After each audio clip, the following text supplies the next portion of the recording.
Chapitre 36 dans lequel Phileas Fogg fait de nouveaux primes sur le marché. Il est temps de dire ici quel revirement de l'opinion s'était produit dans le Royaume-Uni quand on apprit l'arrestation du vrai voleur de la banque, un certain James Strand, qui avait eu lieu le 17 décembre à Édimbourg. 3 jours avant, Phileas Fogg était un criminel que la police poursuivait à outrance, et maintenant c'était le plus honnête gentleman qui accomplissait mathématiquement son excentrique voyage autour du monde. Quel effet, quel bruit dans les journaux! Tous les parieurs pour ou contre, qui avaient déjà oublié cette affaire, ressuscitèrent comme par magie. Toutes les transactions redevenaient valables. Tous les engagements revivaient, et, il faut le dire, les paris reprirent avec une nouvelle énergie. Le nom de Phileas Fogg fit de nouveaux primes sur le marché. Les 5 collègues du Gentleman, au Reform Club, passèrent ces 3 jours dans une certaine inquiétude. Ce Phileas Fogg qu'ils avaient oublié reparaissait à leurs yeux. Où était-il en ce moment, le 17 décembre, jour où James Strand fut arrêté? Il y avait 76 jours que Phileas Fogg était parti, et pas une nouvelle de lui. Avait-il succombé? Avait-il renoncé à la lutte? Ou continuait-il sa marche suivant l'itinéraire convenu? Et le samedi 21 décembre, à 8h45 du soir, allait-il apparaître, comme le dieu de l'exactitude, sur le seuil du salon du Reform Club? Il faut renoncer à peindre l'anxiété dans laquelle, pendant 3 jours, vécut tout ce monde de la société anglaise. On lança des dépêches en Amérique, en Asie, pour avoir des nouvelles de Phileas Fogg.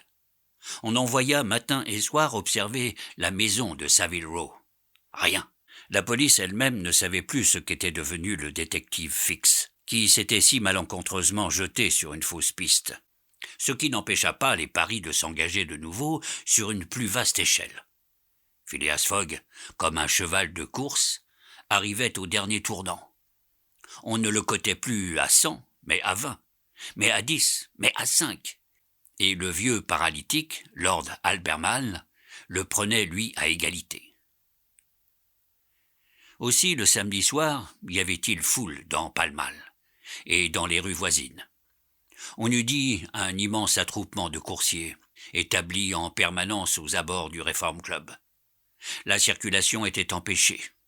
On discutait, on disputait, on criait les cours du Phileas Fogg, comme ceux des fonds anglais. Les policemen avaient beaucoup de peine à contenir le populaire, et à mesure que s'avançait l'heure à laquelle devait arriver Phileas Fogg, l'émotion prenait des proportions invraisemblables. Ce soir-là, les 5 collègues du Gentleman étaient réunis depuis 9 heures dans le grand salon du Reform Club. Les 2 banquiers, John Sullivan et Samuel Fallentin, l'ingénieur Andrew Stewart, Gauthier Ralph, administrateur de la Banque d'Angleterre, le brasseur Thomas Flanagan. Tous attendaient avec anxiété. Au moment où l'horloge du grand salon marqua 8h25, Andrew Stewart se levant dit « Messieurs, dans 20 minutes, le délai convenu entre Mr. Phileas Fogg et nous sera expiré. »« À quelle heure est arrivé le dernier train de Liverpool » demanda Thomas Flanagan. « À 7h23, répondit Gauthier Ralph. « Et le train suivant n'arrive qu'à minuit 10. »« Eh bien, messieurs, reprit Andrew Stewart, si Phileas Fogg était arrivé par le train de 7h23, il serait déjà ici. Nous pouvons donc considérer le pari comme gagné. »« Attendons, ne nous prononçons pas, répondit Samuel Fallentin. Vous savez que notre collègue est un excentrique de premier ordre. Son exactitude en tout est bien connue. Il n'arrive jamais ni trop tard ni trop tôt, et il apparaîtrait ici à la dernière minute que je n'en serais pas autrement surpris. »« Et moi, dit Andrew Stewart, qui était, comme toujours, très nerveux, je le verrai, je n'y croirai pas. » En effet, reprit Thomas Flanagan, le projet de Phileas Fogg était insensé. Quelle que fût son exactitude, il ne pouvait empêcher des retards inévitables de se produire, et un retard de 2 ou 3 jours seulement suffisait à compromettre son voyage. Vous remarquerez d'ailleurs, ajouta John Sullivan, que nous n'avons reçu aucune nouvelle de notre collègue, et cependant les fils télégraphiques ne manquaient pas sur son itinéraire. « Il a perdu, messieurs, reprit Andrew Stewart. Il a 100 fois perdu, vous savez. D'ailleurs, que le China, le seul paquebot de New York qu'il put prendre pour venir à Liverpool en temps utile, est arrivé hier. Or, voici la liste des passagers, publiée par la Shipping Gazette. Et le nom de Phileas Fogg n'y figure pas, en admettant les chances les plus favorables. Notre collègue est à peine en Amérique. J'estime à 20 jours au moins le retard qu'il subira sur la date convenue, et le vieux Lord Albermale en sera lui aussi pour ses 5000 livres. « C'est évident, répondit Gauthier Ralph.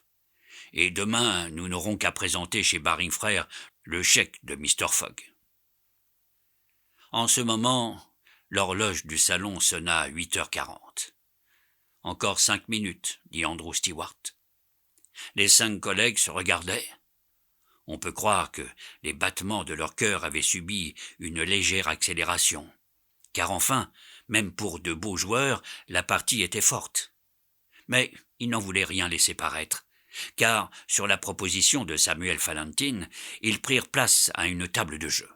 « Je ne donnerai pas ma part de 4000 livres dans le pari, dit Andrew Stewart, en s'asseyant. Quand même on m'en offrirait 3999.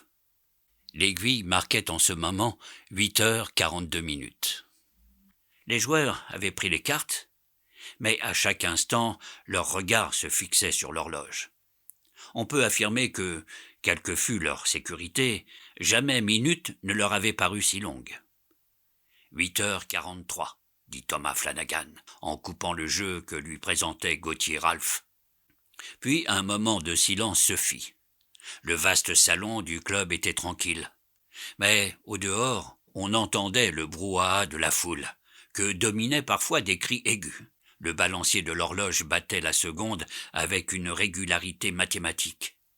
Chaque joueur pouvait compter les divisions sexagésimales qui frappaient son oreille. 8h44, dit John Sullivan, d'une voix dans laquelle on sentait une émotion involontaire. Plus qu'une minute, et le pari était gagné. Andrew Stewart et ses collègues ne jouaient plus. Ils avaient abandonné les cartes. Ils comptaient les secondes.